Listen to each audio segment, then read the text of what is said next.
Assalamualaikum warahmatullahi wabarakatuh. Berjumpa lagi kita dalam mata pelajaran RBT bagi tarikh 22 hari bulan 6 2021. Okey, pada minggu lepas kita sudah belajar tajuk baru iaitu unit 3 reka bentuk pengatur caraan. Okey, pada minggu lepas kita sudah belajar asas reka bentuk mengatur caraan, struktur kawalan, pilihan dan ulangan dalam mengatur caraan. Okey, jadi hari ini kita akan pergi kepada bab seterusnya, iaitu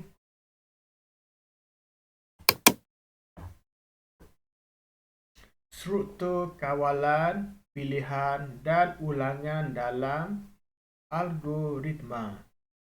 Okey, struktur kawalan pilihan. Janis mengajar Alia proses untuk meminjam buku. Alia perlu masuk melalui pintu hadapan perpustakaan dan mencari buku yang dikehendaki. Apabila telah menjumpai buku tersebut, Alia perlu membawa buku berkenaan ke kaunter untuk dipinjam sebelum keluar dari perpustakaan. Berikut adalah tata cara membuat pinjaman buku. Yang pertama, masuk melalui pintu hadapan perpustakaan. Yang kedua, cari buku dengan berpandukan kategori. Nombor 3, bawa buku ke kaunter pinjaman. Nombor 4, serahkan buku dan kad perpustakaan di kaunter pinjaman. Nombor 5, semak tarikh pemulangan yang tercatat pada kad perpustakaan. Yang keenam, keluar dari perpustakaan dengan membawa buku yang dipinjam. Okey, kalau kita lihat sini, pseudocode dia. Mula masuk ke dalam perpustakaan, cari buku yang dikehendaki. Jika buku dijumpai, maka pergi ke kaunter untuk dipinjam. Tamat jika keluar dari perpustakaan. Okay, carta alih dia ialah mula masuk ke perpustakaan, cari buku, jumpa buku yang dikehendaki. Ya, jika berjumpa buku, pinjam buku di kaunter pinjaman. Jika tidak, keluar dari perpustakaan dan tamat. Okey, dia kata dekat sini langkah-langkah menulis pseudocode. Yang pertama, tulis kenyataan mula. Yang kedua, baca input.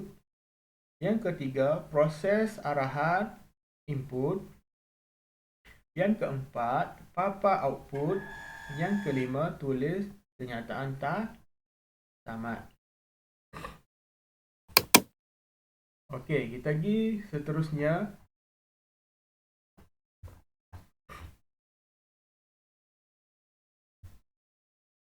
Struktur kawalan ulangan. Janis dan rakan-rakan mempunyai latihan sukan di padang sekolah. Mereka perlu beratur di trek larian. Cikgu mengarahkan mereka agar membuat larian sebanyak 3 pusingan untuk memanaskan badan. Okey, dia punya ni pseudocode dia. Mula beratur di trek larian, berlari perlahan mengelilingi trek. Selagi belum cukup 3 pusingan, teruskan larian. Tamat selagi. Okey, tamat. Carta alih. Mula beratur di trek larian, berlari perlahan mengelilingi trek. Okey, belum cukup 3 pusingan. Okey, ya, teruskan larian jika belum cukup. Okey, tidak, tamat. Okey, simbol bulat ni macam ni. Terminal mula atau tamat. Fungsi permulaan atau penamatan suatu carta alih. Okey, di sini benda ni. Simbol ni berada di sini. Okey, simbol macam ni input atau output. Okey. Membaca input atau memaparkan output. Yang ni dah. Yang ni. Betul ni. Okey, yang ini proses. Arahan untuk memproses input. Okey, dia punya bentuk dia macam ni. Dia kata sini, struktur kawalan ulangan selagi digunakan apabila bilangan ulangan pada arahan tidak diketahui. Maksudnya selagi ni kan kita dah belajar. Jadi selagi ni dia berulang-ulang, kita tak tahu berapa dia tu sebab dia tidak dikira. Dia punya pusingan dia tu kita tak kira.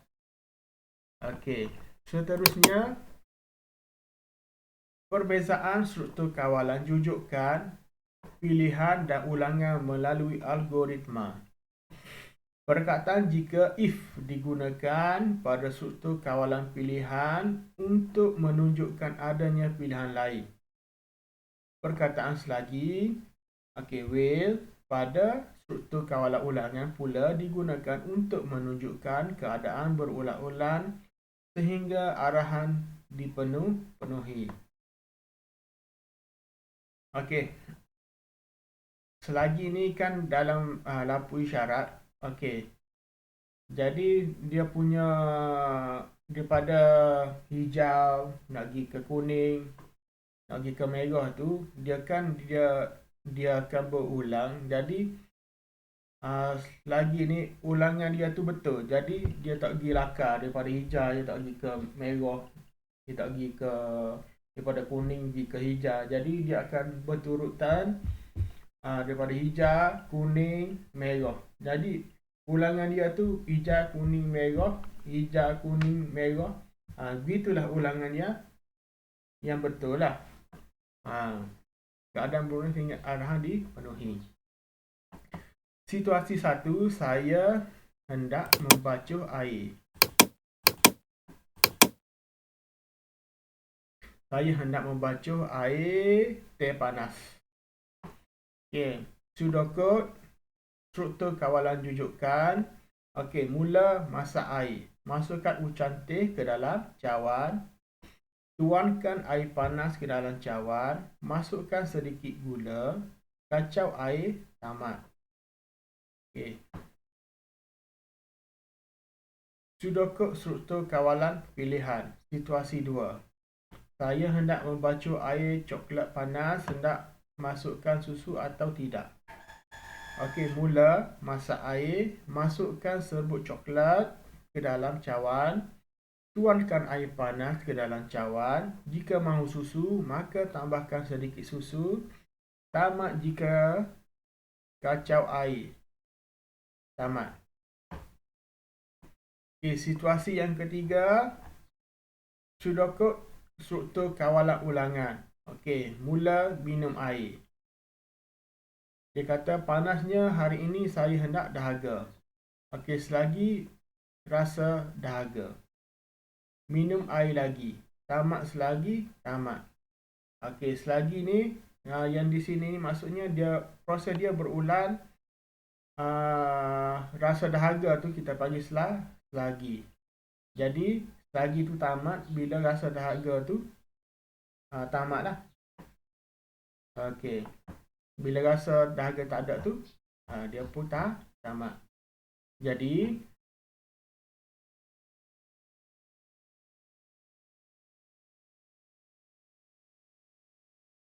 itu saja untuk hari ini. Sekian, terima kasih.